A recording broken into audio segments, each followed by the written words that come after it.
نحمده ونصلي على رسوله الكريم اما بعد فاعوذ بالله من الشيطان الرجيم بسم الله الرحمن الرحيم رب اشرح لي صدري ويسر لي امري واحلل عقدة من لساني يفقهوا قولي کہ جب دل میں ایمان کا نور بڑھنے لگتا ہے، روشنی زیادہ ہونے لگتی، تو انسان اللہ کی طرف مائل ہونے لگتا ہے، اس کو قدرتی نتیجہ ہے، اور اس کو اطاعت پسند آنے لگتی۔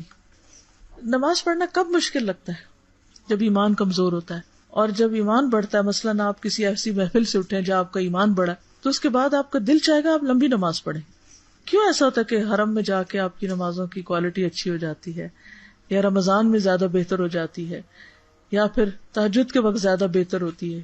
کیونکہ اس وقت ایمان کی کیفیت اور ہوتی ہے۔ تو جب بھی ایمان زیادہ ہوگا، اطاعت سے محبت ہوگی اور گناہوں سے نفرت ہوگی، اور اللہ پر ایمان، اور ہر حال میں اس کے حکم کی پابندی، ہر حال میں، اچھے میں بھی برے میں بھی۔ اس سے کیا ہوتا ہے؟ نور القلب بڑھتا ہے، یعنی اس سے نور قلب میں اضافہ ہوتا ہے۔ وبالکفر والمعاصی، کفر اور گناہ، نافرمانیاں، یزید ظلام القلب، دل کے اندھیروں کو زیادہ کر دیتی ہیں۔ تو انسان فیحب المعاصی، گناہوں سے محبت ہونے لگتی ہے، ویکرہ الطاعات، اور اطاعت سے نفرت، اپوزٹ ہو جاتا ہے۔ جب کسی چیز میں مزہ آتا ہے نا، تو شوق بھی اس کا بڑھنے لگتا ہے۔ فمن ذاق، جس نے چکھا، طعم الایمان، اشتاق، شوق ہو گیا، اس کو شوق ہو جائے گا، الی تکمیل الایمان، ایمان کو مکمل کرنے کا شوق ہو جائے گا۔ یعنی جس نے ایمان کا لطف اٹھایا، سویٹنس اس نے پا لی، تو اس کا دل چاہے گا کہ اس کا ایمان مکمل ہو جائے، زیادہ سے زیادہ سارے نیک عمل کر لے انسان۔ گمراہیوں کی رات میں نور ہدیٰ قرآن ہے۔ اگر آپ مین پوائنٹ پکڑ لیں گے نا، یعنی اس میں اصل میں میسج کیا ہے؟ ایمان کا مزہ تو چکھیں۔ مشکل کیا ہے؟ ہم ماں باپ کے پیٹ سے ایمان لے کے پیدا ہوئے، کوئی شعوری ایمان حاصل ہی نہیں کیا، ایمان کا مزہ ہی نہیں چکھا۔ جب چکھا ہی نہیں تو پھر وہ آگے ہی نہیں بڑھتے اس میں۔ جب چکھ لیتا ہے انسان تو پھر اس میں مزید شوق بڑھتا ہے۔ تو ذوق یولد الشوق، فمن ذاق طعم الایمان اشتاق الی تکمیل الایمان۔ تکمیل ایمان کی طرف وہی جائے گا جس نے ایمان کا لطف پایا ہوگا۔ تکمیل ایمان کس چیز سے ہوتی ہے؟ ایمان کیسے مکمل ہوتا ہے؟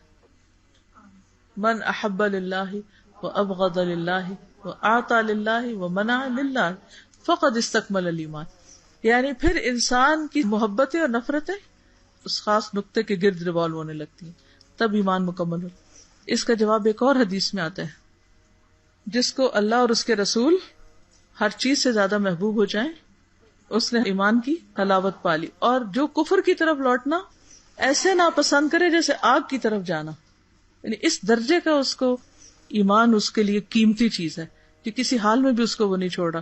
جیسے صحابہ کی مثال لے لیں، انہوں نے ایمان کا مزہ چکھا تھا، اب کتنی کتنی مشکلات آئیں ان پر، پھر کیا کیا انہوں نے؟ چھوڑ دیا اس کو؟ نہیں۔ تو فرق ہی یہی ہے کہ وہ گرا ان کی جو لگی تھی وہ پکی تھی۔ پھر کہتے ہیں وَتَلَذَّذَ بِعِبَادَةِ اللَّهِ۔ ہم سب اپنی اپنی عبادت کو ذرا دیکھیں کہ ہمیں نماز میں کتنی لذت آتی۔ ایمان سے اپنے آپ سے پوچھیں، سچا سچا اپنے دل سے پوچھیں، کس کو لذت آ گئی آج اپنی نماز سے؟ یہ کرائیٹیریا ہے۔ وَتَلَذَّذَ بِعِبَادَةِ اللَّهِ۔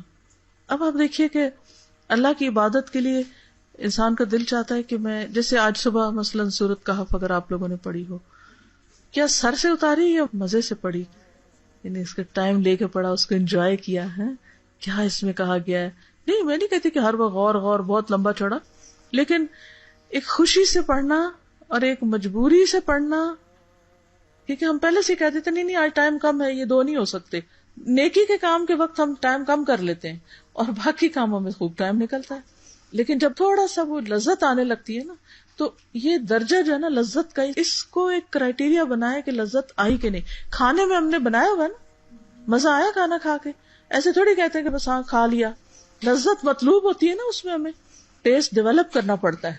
وہ جو ایک فلفلمنٹ کی کیفیت ہوتی ہے نا اور ایک گلٹ کی کیفیت, ان دو کو ٹیسٹ کیا کر. ہر نماز کے بعد سوچا کریں فلفلمنٹ ہوئی ہے, پڑھ کے نکلے تو خوشی آئی ہے یا وہ اندر کچھ خالی سا رہ گیا ہے.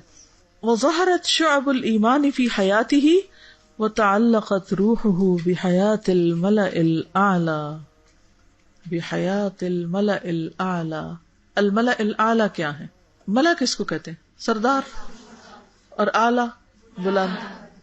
ایک تو دنیا میں سردار ہوتے ہیں, ایلیٹ کلاس ہوتے ہیں, اور ایک اللہ کے ہاں مقرب فرشتے جو ہیں, جو حاملین عرش ہیں اور جو اللہ تعالیٰ کے باقی کاموں کو بھاگ بھاگ کے ادا کر رہے ہیں. جب کوئی بندہ اللہ کو بندوں میں بیٹھ کے یاد کرتا ہے تو اللہ تعالیٰ ان فرشتوں میں اس کو یاد کرتے ہیں, الملأ الاعلی میں. پھر وہ نبی صلی اللہ علیہ وسلم جب فوت ہو رہے تھے تو آپ نے وہ دعا پڑھی تھی نا, اللہم بالرفیق الاعلی. یعنی انسان صرف اس کی دلچسپی ادنا زمین کی طرف نہیں ہوتی, یعنی دنیاوی لذتیں اور دنیاوی راحتیں ہی اس کا مطلوب نہیں ہوتی, بلکہ اس کی جو لذت ہے یا اس کی جو روح ہے یا اس کی جو نگاہ ہے, جسے علامہ اقبال نے بھی کہا نا, نگاہ بلند سخن دور. تو نگاہ بلند کا کیا مطلب ہے؟ ایسے دیکھتے رہنا کیا مطلب ہے؟ مقصد بلند تو پھر وہ کتنا بلند, کون سا؟ دنیا میں تو کوئی بھی چیز اعلیٰ نہیں ہے. ملأ الاعلی جو ہے یہ فرشتے ہی ہیں, بلند فرشتے.